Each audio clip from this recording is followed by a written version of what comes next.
Support for How in the Hell Did I Get Here comes from the Happy Self-Publisher. Did you know the biggest obstacle writers face is not skill or talent? It's getting started writing. Whether you don't know what to write or have trouble finding the time, the Happy Self-Publisher has a challenge for you. A free 14-day writing challenge, that is. This free challenge meets you where you are and takes you as far as you want to go. You will receive one challenge a day for 14 days with a variety of fun and thought-provoking writing exercises, plus mind-opening writing and creative challenges. Visit thehappyselfpublisher.com to join the free 14-day writing challenge today and get yourself writing now.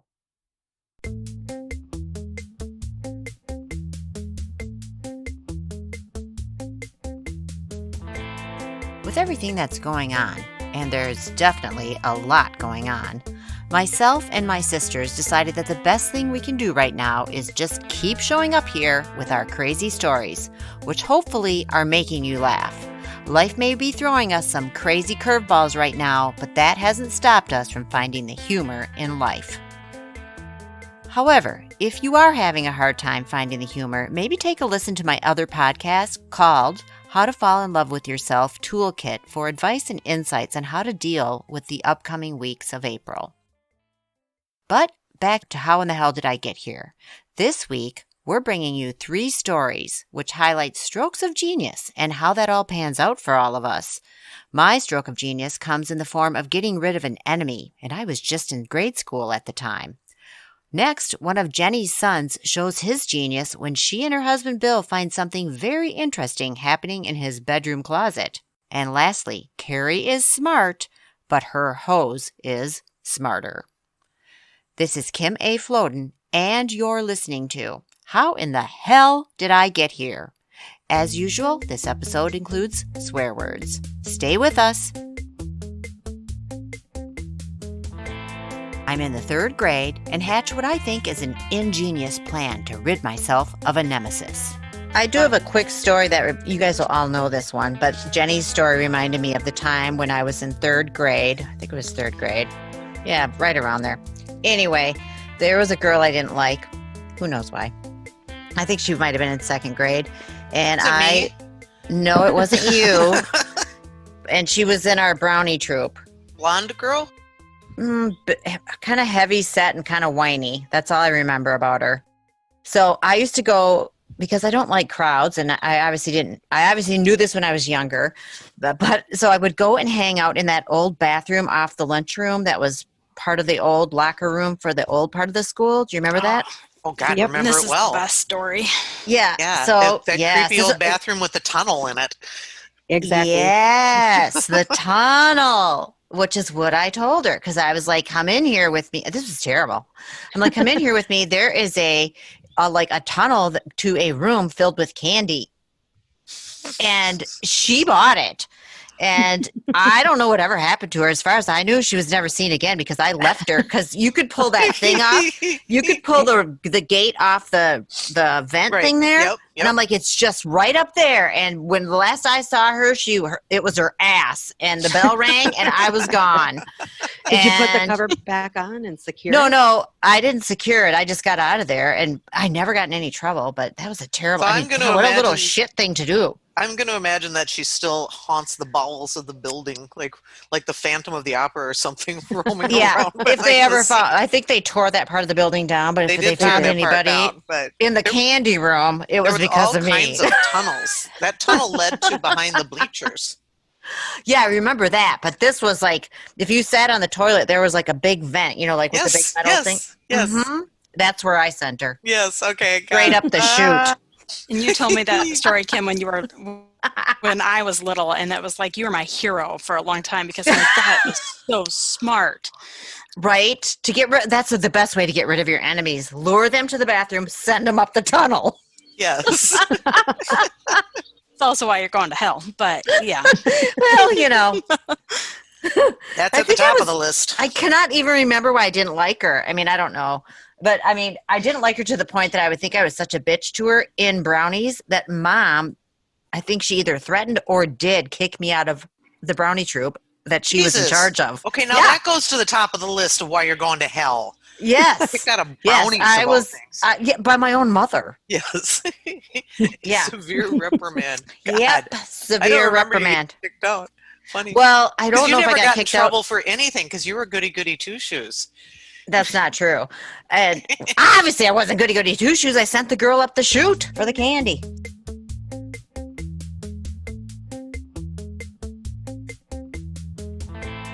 Jenny and her husband Bill generally avoid the basement, which is inhabited by their 3 teenage children.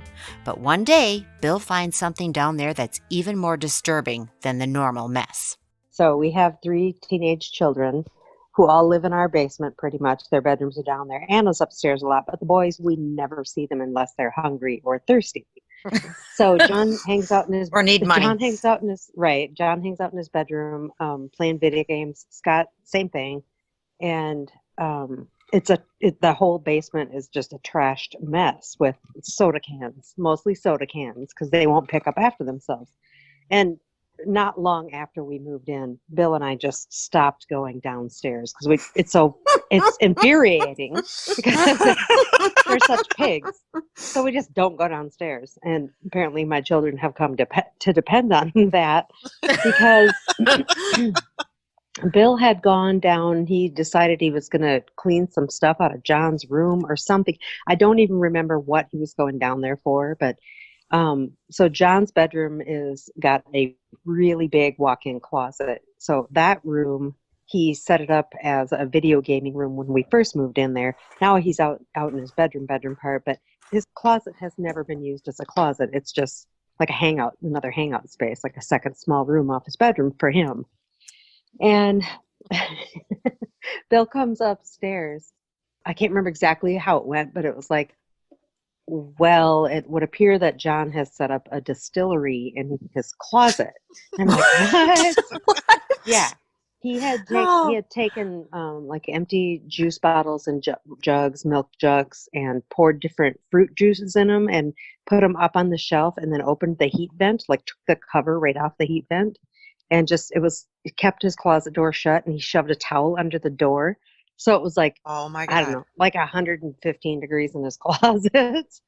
And so this was like a prison still. I guess. He was making toilet wine. Yeah. Whatever a 16-year-old kid, could do using YouTube, I guess. Probably, right? Yeah. So Bill left it all there, and he just told John, you got to clean that stuff out. And there were no more words spoken. Like, John didn't ever say anything. He just cleaned it out. Oh my God, that is so funny. Yeah, but I thought he went in and found more. Wasn't there more under the... I did. Okay. So a week or two after that, I broke down and I got my hazmat suit on and I was going to clean their bathroom. And I Gross. Go under the bathroom cupboard to get the cleaner stuff, and there's 2 more jugs of stuff brewing under the bathroom sink down in their bathroom. So yeah, no, this boy should not be left unattended for sure. And he's the good one. Yeah, he's the good one. You might want to check for a meth lab in the other kids' bedrooms. Oh my God. And the thing is, or a meth kitten. There might be one. You never know. Well, here's the thing. John is the only one industrious enough to tackle anything like that. Scott would be like, nah. Scott would be like, nah, too much effort. And Anna would. John he's anti-alcohol. He's the DIY guy. He's taught himself to be a blacksmith, right? Yeah, he took a community eg class too. It wasn't just all self-taught, but it started in our woods. Yeah. Yeah, he was building stuff in your woods that you guys didn't know about. Yeah, what was he doing out there? Out of the old farm garbage. Well, we had a farm dump out there, so he would just find stuff. You know how like some kids would be like, well, I'm going to build a robot. Well, John was building.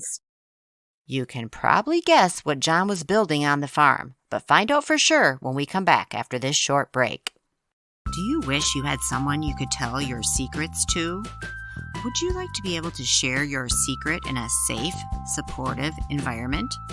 Are you ready to take a brave step forward and release your secret anonymously to me at Tell Your Secret, a bold new podcast and service where you can share your secret and also hear other people's secrets on the podcast of the same name? If your answer was yes to any of these questions, I would absolutely love to chat. Reach out to Kim, the coloring book coach, at tellmeyoursecret.club. And now, back to Jenny and the rest of the story. Well, we had a farm dump out there, so he would just find stuff. You know how like some kids would be like, well, I'm going to build a robot. Well, John was building stills. Like when he was This is 10? so funny. Yeah, probably about that age.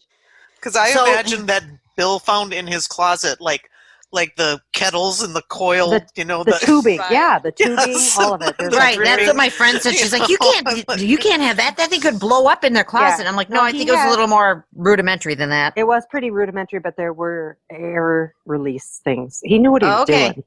Right. He was course letting he the did. yeast go. You should and, buy him. You should probably well, buy him some real equipment, and then maybe he could pay your rent. Well, No because kidding. That could save me a lot of money at the Oh my liquor God, store. he think could of the come money. out here and learn how to brew some major good beer. I could. Yeah, Yeah. he could save you guys big bucks. I swear he was making it all for people at school. He probably was. This is the kid who's starting in about 5th grade, would take his birthday money from his grandma and go when the Coke was on sale, Coca-Cola was on Yeah. sale. He would buy, the 4 12 packs for, $6 or whatever. I know it was probably more than that, and then he would take them to school in his backpack and sell them for $1 a piece and come Junior out way entrepreneur. ahead. That's exactly right. I think he still does it, and he's got a It's job better than another friend of mine, who when he was like 13, and this was back before you could get porn everywhere, his friend found a stash of his dad's porn magazines, and they started a lending library at school. Nice. I wouldn't want to be the second person to get. Gross. No, sick. 10-year-old boys. Do you think Somebody they just cared? Somebody could just have- played for the Yankees. They could have been looking at inappropriate Victoria's Secret catalogs for all they knew. Appropriate. By the Inappropriate. fifth Cosmo. borrower from the library, you could only open 2 pages. Yeah. Gross. Who cares? The lenders were making the bank. I thought it was pretty ingenious. I'm like, way to go. The thing I said when you first just told this story, it's like, I don't know if I should be appalled or just damn proud of the kid. I'm kind of proud of him. It's kind of I both. know. It's a toss-up. Right, the song Copperhead Road is going through my head now. It's a great song. And it's all about what Johnny could be. Okay, I know this song, but I can't remember. And John don't put he any of it also on me. made me feel kind of like a failure, because how the hell did no one in our family ever think of doing that before? Right. Well, because if Larry George would have found our stash, it would have been all over but the crying for us. Yeah, there would have been injuries.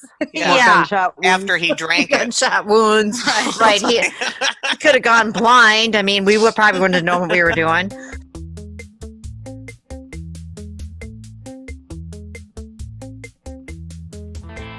Something about this story reminded me of the Dire Straits lyric, which says, "Sometimes you're the windshield, sometimes you're the bug." I think Kari might just be the bug in this story. We'll let her tell it. Well, I was going to tell you guys about how I got attacked by a hose. Oh, yes. She just Days recently ago. got attacked by a hose. Was it Yeah. near the goddamn bucket? I was the goddamn bucket was involved, actually. Almost a garden implement coup or something. It was, Takeover. yeah. And I don't know how funny it is. It's just funny to say hose. And I Well, it'd was be more fun if you got attacked by hose Or versus by turkey hose. turkey hose. Exactly. Turkey hose. So anyway, God. this is how I got hosed. I was cleaning. I washed the car and the golf cart, and then since the garage was empty, I decided let's clean the garage, for crying out loud, which involved hosing down the floor. And as I'm doing this, it's one of those expando hoses, as seen on Yeah, TV. they're very cool. They're very handy. And this is my favorite hose. Oh, you have a favorite hose. Yes, it goes That's with the goddamn spectacular. bucket. It's my favorite hose because it has lasted forever, and they usually don't last very long, and it's just a good hose. It's hard to find a good hose these Oh my days. god, yeah. I mean, everybody needs a good hose. Bad hose, dime a dozen. Oh, that ain't that the truth. So, so anyway, as I'm hosing, I noticed that the hose seems to have the fabric part has split a little, and you can see the rubber part is coming out. There's a little bubble there. Okay, well, that's a bummer, but maybe it's been there forever. Hose hernia. It was a hose hernia. It's a Yes. good hose, so I wasn't terribly worried about it. And I'm spraying down with a handheld trigger spray thing that you put on your hose. You know what I'm talking about, right? Mm-hmm. Okay. The sprayer nozzle dealy. That's the dealie, yeah. I stopped spraying at one point to kind of sweep some water out, and I look down and I see that the bubble's getting bigger Oh no. next to me. So I pick it up, and I've got the the sprayer in one hand and the hose in the other, and I'm looking at this bubble, which is now like right in front of my face, and it's getting bigger and bigger and bigger. And this is happening like in a split second. And you know how you have those moments where it's like, oh, this is not good, but you don't have enough time to react? Yeah. It's like you should have enough. It's like being Wile E. Coyote. There should have been enough time for me to hold up a sign saying, oh, shit, Right. right before it blew up in my face. So I get this gusher of water like right in my face. Oh, God. And now, of course, the hose is going, all the water's coming out of there, and it's going all crazy. And I'm trying, and now I got to get to shut the water off. And it's just, for some reason, I can't seem to think to just drop the hose. I keep holding it like after it's exploded, so it's continually in my face, just pouring, gushing water all over Kari, me. I don't think you should do things with water because based on the way you got the goddamn bucket, I mean, every time you get near watery things go bad, including even the boat. I think it's maybe not water. I think it's maybe just me. I mean, my whole life seems to be an episode of I Love Lucy. Yeah, that's true. So, but anyway, that was just my funny little story of me being a complete idiot. Like, just that moment where I'm staring at this bubble and like, oh shit, this is... Yeah, I wish we would have had that on tape, like video. And that'd have been good. Stupid to do anything about it, yeah.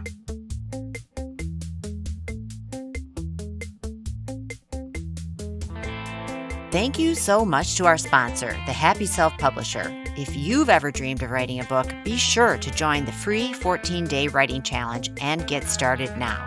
Just visit thehappyselfpublisher.com and sign up today. Meet you back here next week for more How in the Hell Did I Get Here stories. Until then, pay attention, my friends. You just never know when you might find yourself saying... And I've got the sprayer in one hand and the hose in the other, and I'm looking at this bubble, which is now like right in front of my face, and it's getting bigger and bigger and bigger. How in the hell did I get here? Hey, one more thing. If we're making you laugh and feel better, please share the show and pass on the love. Laughter is powerful, and we need it now more than ever, so be a pal and share the show. Plus, a quick reminder that we need and appreciate any financial support you can offer. It's easy to do that at buymeacoffee.com/The Coloring Book Coach. Big thanks to Silent Partner for our theme song, 7th Floor Tango, and our ad music, Blue Skies. We found them on YouTube's Creator Library. Find their links in our show notes. How in the Hell Did I Get Here is a production of The Coloring Book Coach and is written, produced, and hosted by Kim A. Floden with editing direction from Kari Floden.